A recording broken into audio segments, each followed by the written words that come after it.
이스트블루는 비교적 좁은 바다였기에 사보는 매우 빠른 속도로 후샤 마을에 도착했고 나미와 만납니다. 나미는 사보를 보며 루피의 형 실제로 뵙는 건 거의 처음이네요. 동료들은 연락이 닿지 않고 때마침 혁명군이 이스트블루를 집중 조사하고 있다길래 연락드렸습니다. 라고 말했고 사보는 루피는 현재 후샤 마을에서 세계 정부와 격돌 중입니다. 루피의 실력이라면 걱정되지는 않지만 만에 하나 오로성 전원과 이무가 강림하게 된다면 루피도 승리를 장담하기 어려울 겁니다. 하여 드래곤씨와 빨간머리가 루피를 지원하고 있습니다. 코코야시 마을에서 일어나는 이상현상이라 혁명군에서도 파악하고는 있었으며 결정적으로 포네그리프가 발견된 것은 미심쩍은 징조군요. 라고 말한 뒤 사보는 나미와 함께 포네그리프가 발견된 아론파크 뒷산으로 향합니다. 그리고 그 순간 엄청난 패기가 아론파크 전역을 휘감았고 사보는 본능적으로 위기를 느끼며 하필 무언가 강력한 존재가 나타났군. 세계정부의 인물인지 아군인지 제3자인지는 불분명하다만 이 기운은 사람이 아닌 마치 짐승의 기운 같군. 패기가 전혀 통제되고 있지 않아. 라고 중얼거렸고 나미는 겁에 질린 표정을 짓습니다. 사보는 나미씨 우선 코코야시 마을로 복귀하여 마을 주민들을 한 곳에 모아주세요. 누가 나타나더라도 제가 막아드리겠습니다. 현재 혁명군의 선박은 로그타운에 있기에 당장 이 마을을 떠나는 것은 불가능합니다. 하지만 제가 있으니 주민들은 안전할 겁니다. 라고 말하며 자신감을 드러냈고 나미는 사보의 실력을 잘 알았기에 고개를 끄덕인 뒤 곧바로 마을 사람들을 한 곳에 모으기 위해 사보와 함께 산을 내려가 마을 중앙으로 향합니다. 한편 산 정상에서 알 수 없는 기운과 패기가 강하게 요동치기 시작했고 이는 조이보이가 경고한 존재가 되살아났음을 의미합니다. 루피와 이모의 대결, 강대한 패기의 연이은 충돌, 태고의 신의 부활 등 세계의 운명을 뒤흔들 사건이 연이어 발생하며 그 과정 속에서 과거 신으로 불렸던 이들이 되살아나고 있으며 이는 원피스 세계관의 긴 역사가 종지부를 향해 달려감을 의미합니다. 바다의 신 폰토스티 아비스는 이스트블루 깊은 곳에 잠들어 있었지만 다시 부활하게 되었고 부활과 동시에 과거의 감각을 되찾기 위해 근처에 있는 해왕류들을 마구 학살하기 시작합니다. 그리고 잠시 후 바다 위로 떠오르며 모습이 드러났고 폰토스티 아비스는 긴 수염을 가진 노인의 모습을 하고 있었고 해신극으로 불리우는 거대한 창을 들고 있었습니다. 폰토스티 아비스는 해신극을 이용하여 단방에 해왕류들을 몰살하기 시작하였으며 동시에 배양색 패기를 발현하였고 그리 멀지 않은 곳에 있던 조로는 곧바로 패기를 감지합니다. 그리고 조로는 징베를 바라보며 징베 근방에서 매우 강력한 존재가 나타났군 이라고 말했고 징베는 나도 희미하지만 느껴지네. 이 정도 거리에서 이 정도 패기라니 사황은 물론 오로성과 비교해도 차원이 다른 강자로군 이라고 소리치며 징베와 조로는 곧바로 출동 준비를 합니다. 그리고 조로는 자신의 스승 시모츠키 코시로를 바라보며 스승님 고향을 지켜주시리라 믿겠습니다 라고 말했고 시모츠키 코시로는 조로를 신뢰하는 모습을 보이며 물론 저 역시 이 마을을 사랑하는 주민입니다. 조로군 당신의 실력을 결코 의심하지 않습니다.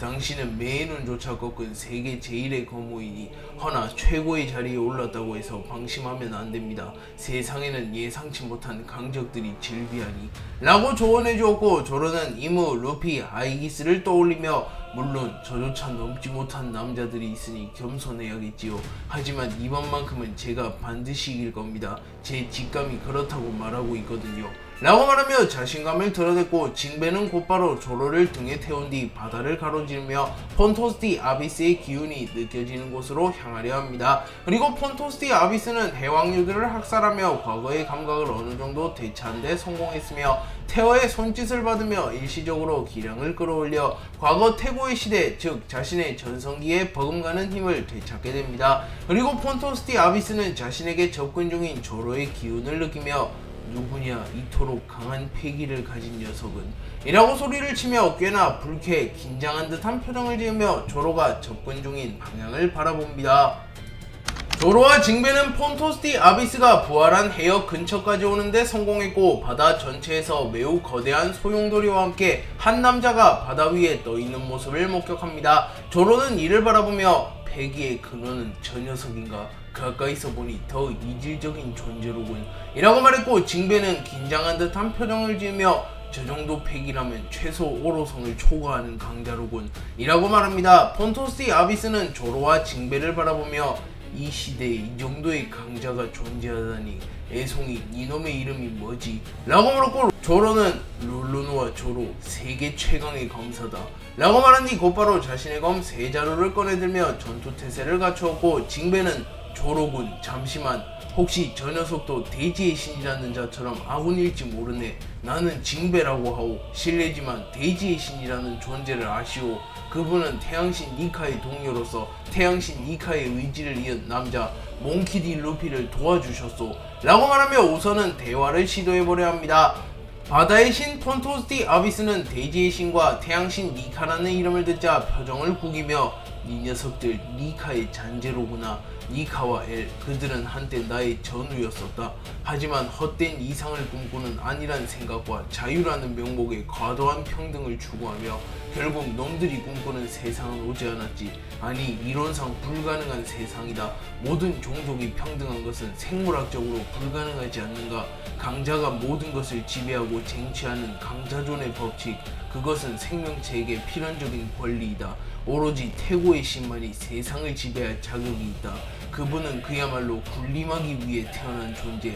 애송이들 태고의 신이 만들어갈 세상에 반하는 존재라면 바다의 신의 이름으로 이 세상에서 지워주마 라고 소리쳤고 곧바로 자신의 입에서 강력한 물줄기를 뿜어내며 조로와 징베를 공격하였고 징베는 폰토스 아비스의 공격에 반응조차 하지 못합니다. 하지만 조로는 곧바로 자신의 검 세자루를 꺼내든 뒤 바다의 신의 일격을 손쉽게 막아내는 데 성공하였고 조로는 역시 느껴지는 패기가 적대적이었는데 이 녀석은 우리의 적이 맞았군. 세계 정부의 갑옷 자식을 확실히 베어내지 못해 아쉬웠는데 신이라고 불리는 존재를 베어내면 나의 실력을 더욱 정진시키겠다. 죽기 전에 나도 이놈에게 묻겠다. 이 이름이 뭐지? 라고 물으며 바다의 신의 앞에서도 자신감을 드러냈고 폰토스 아비스는 조로의 검을 바라보며 오로지 그분만이 만들어낸 영구 패도를 두 자루나 만들어낸 것인가 흥미로운 녀석이로군. 그래 이 녀석이라면 나의 이름을 알 자격이 있지. 나의 이름은 폰토스 아비스다 라고 말하며 조로와 폰토스 아비스의 본격적인 대결이 시작되려 합니다. 조로는 폰토스 아비스와의 대결이 시작되려 하며 주변의 해역이 빠르게 요동치는 것과 폰토스 아비스의 패기가 전방으로 뻗어나가는 것을 느끼게 되었고 징베가 버텨내기엔 버거운 패기라는 것을 파악합니다. 폰토스 아비스가 전방으로 배양색 패기를 뿜어내자 바다가 크게 요동치며 거대한 해일이 생성되고 하늘이 갈라지기 시작했고 징베는 배양색 패기를 버텨내는 것마저 버거운 듯한 표정을 짓습니다. 조로는 징베, 놈은 내가 마무리 지겠다. 어차피 나는 비능력자이니 바다에 빠질 걱정도 없고 징베 너는 곧바로 시모츠키 마을로 돌아가 마을을 보호하고 헤일이 마을을 덮치지 못하도록 막아줘 라고 말했고 징베는 어차피 조로와 바다의 신의 대결이라면 자신이 도울 수 있는 것은 아무것도 없다는 것을 잘 알았기에 알았네 조로군. 자네라면 신이라고 불리우는 존재를 꺾을 수 있을 걸세. 하지만 조심하게다. 일전에 대지의 신과는 다르게 바다의 신은 몸 상태가 온전한 것 같으니 라고 말합니다. 그리고 징베는 조로가 바다 위에서 떠 있을 수 있도록 작은 나무 조각을 건네주었고 이후 매우 빠른 속도로 헤엄쳐 시모츠키 마을로 향했고 폰토스 아비스는 징베를 굳이 쫓지 않으며 천천히 하는 정도는 상관없지. 원래 전쟁의 판도는 걸물들이 뒤바꾸는 것이니 말이야 라고 말했고 조로는 자신의 검 끝에 폐양색 패기를 휘감은 뒤 눈을 지그시 감으며 정신을 집중하며 오로지 전투의 모든 감각을 쏟아붓기 시작합니다. 조로와 폰토스 아비스는 서로를 바라보며 잠시 정적이 흘렀고 먼저 움직임을 보인 것은 폰토스 아비스였습니다. 폰토스 아비스는 바다를 자유자재로 조정하는 능력을 지녔기에 순식간에 바다의 해면을 들어올리며 조로가 밟고 있는 나무 조각을 들어올리며 조로를 바다에 빠뜨리려 합니다. 하지만 조로는 미련 없이 나무 조각을 발차고 공중으로 떠오른 뒤 나는 악마의 열매를 먹지 않았기에 바다에 빠져도 맥주병이 되지 않는다고.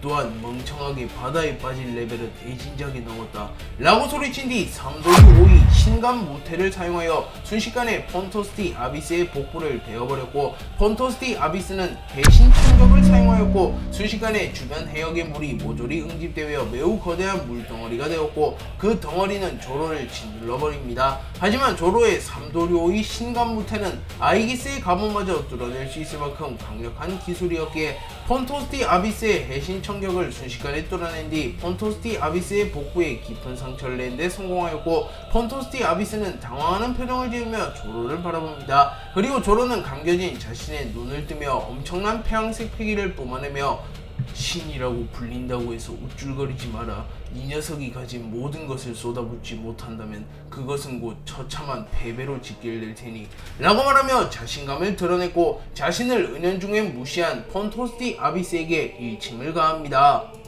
샴록은 테어와 루피, 샹크스, 드래곤이 대치하는 사이 기척을 숨기는 투구 퀴네를 쓰고 한적한 곳으로 피신한 뒤 곧바로 이무에게 연락합니다. 샴록은 태고의 신에 대해서는 모르는 척 연기를 하며 다급한 듯한 표정으로 이무님, 알 수 없는 존재가 나타나 밀짚모자와 대치 중입니다 라고 말했고, 이무는 무사히 도착했는가? 놈은 어찌되었건 세계정부의 편, 이 녀석은 기회를 틈타 갈림과 함께 피신해라.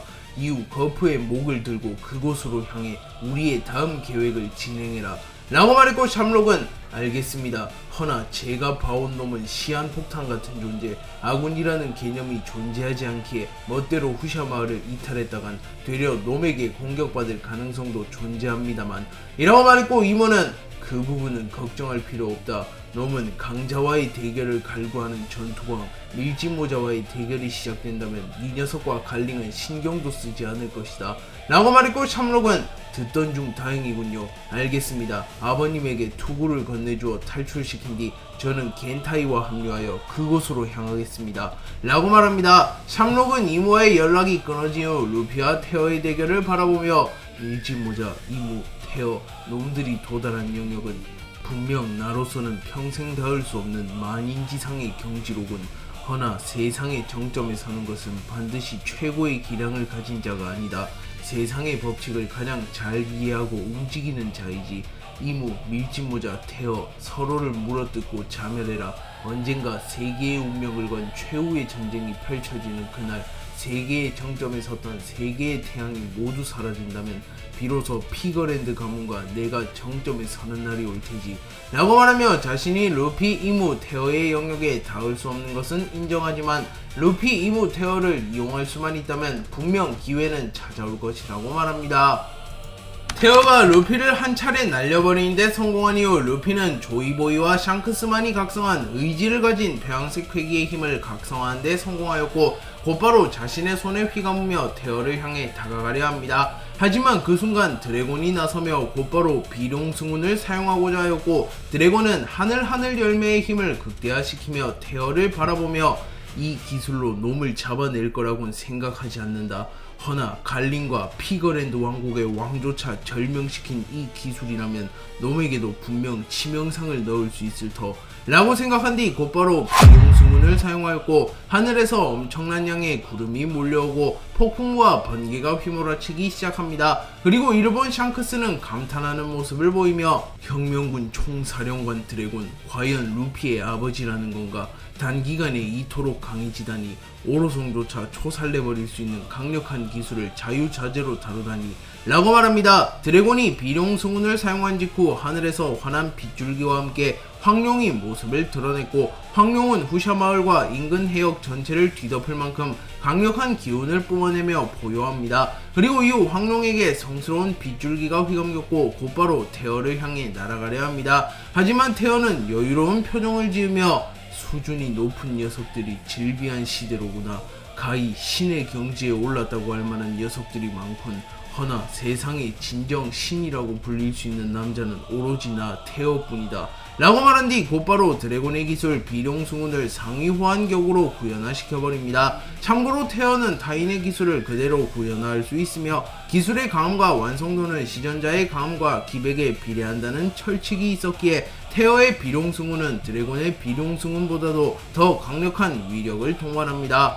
테어가 자신의 기술을 그대로 구현화시키자 드래곤은 매우 놀라는 표정을 지으며 얼어붙었고, 드래곤은 나의 기술을 그대로, 아니 더 강력하게 구현화시키다니 라고 중얼거렸고, 테어는 악마의 열매란 결국 숲의 신 우로스디 에덴이 남긴 것에 불과하다. 악마의 열매에 의존해서는 결코 세상의 정점에 닿을 수 없다 라고 말했고, 그 순간 테어의 비룡수문이 발동되며 하늘이 찢어질 듯한 충격과 함께 드래곤이 구현화시킨 황룡보다도 훨씬 거대한 황룡이 나타나 드래곤이 구현화시킨 황룡을 문자 그대로 찢어버렸고, 이후 황룡의 파괴적인 기운이 이스트블루 전역을 뒤덮기 시작합니다. 또한 테어가 구현화시킨 황룡은 멈추지 않고 드래곤을 향해 날아왔고, 샹크스가 급하게 날아와 무장색 패기를 두르며 테어의 공격을 막아섰고, 다행히도 테어의 비룡승우는 위력이 반감됩니다. 하지만 그럼에도 불구하고 드래곤은 치명상을 입으며 피를 토해내며 쓰러졌고, 겨우 의식을 유지한 채 테어를 바라봅니다. 샹크스는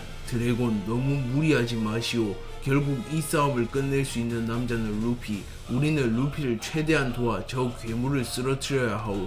불행 중 다행으로 놈은 루피의 기술을 흉내내지는 못하는 것 같소.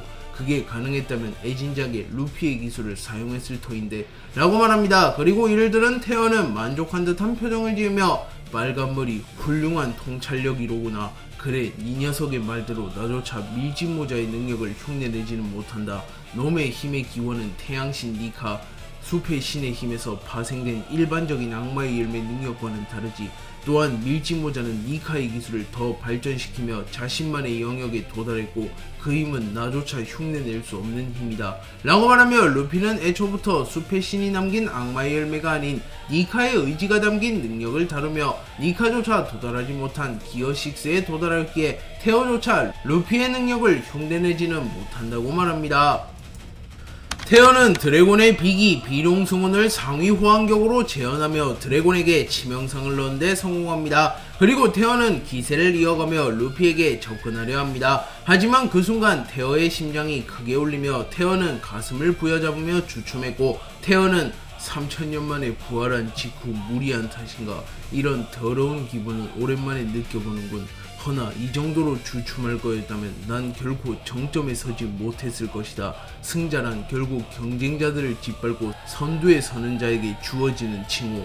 난 수많은 경쟁자들을 짓밟고 정점에 섰었다. 이 정도 위기 따위 숱하게 넘겨왔단 말이다. 라고 소리치며 포효했고, 엄청난 폐왕색 패기가 다시 한번 이스트블루 전역을 뒤덮습니다. 그리고 테어는 곧바로 루피에게 접근하려 하나, 그 순간 샹크스가 날아와 자신의 검 그리폰에 폐왕색 패기를 휘감은 뒤 폐왕색 패기와 참격을 동시에 방출시키며 테어를 막아섰고, 샹크스는 이 녀석 도대체 정체가 뭐지? 이 정도 힘을 가지고 그간 숨어 살았었던 것인가? 아니면 이무 녀석의 비밀병기인 것인가? 납득할 수 없군. 이라고 말했고, 테어는 그저 깊은 잠에 들었을 뿐이다. 빨간머리의 송이 뛰어난 재능을 타고났군. 의지가 담긴 폐왕색 패기, 그 힘은 과거 태고의 시대에도 단 한 명만이 다룰 수 있었던 힘이다.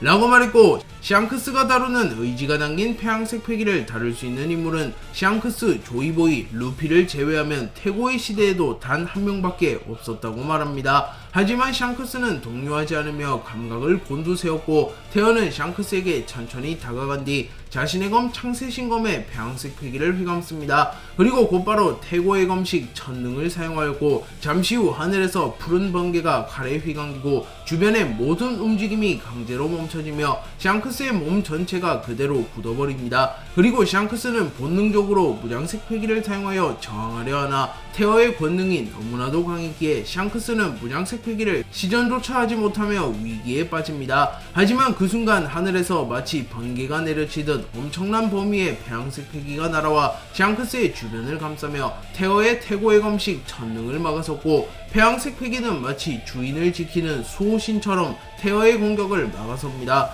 그리고 샹크스는 곧바로 테어의 구속에서 빠져나오며 역습 찬스를 맞이했고, 배도 천무 금시역을 사용하여 테어에게 치명상을 입히고자 합니다. 샹크스가 배도 천무 금시역을 사용하자 샹크스의 검 그리폰이 배도로 변환되었고, 이후 공중에서 황금빛 그리폰과 함께 엄청난 폐왕색 패기가 동시에 발현되었고, 이후 일시적으로 엄청난 황금 붉은 기운이 섬 전역을 훑보가며 시간이 느리게 흐르는 착각을 일으키며 거대한 황금 그리폰이 테어를 향해 날아가 적중합니다. 그리고 테어는 꽤나 충격을 입으며 몸에 생채기가 남게 되었고, 테어는 꽤나 당황 만족한 듯한 표정을 지으며 아직은 미숙하다만 의지가 담긴 폐왕색 베개를 꽤나 잘 다루는구나.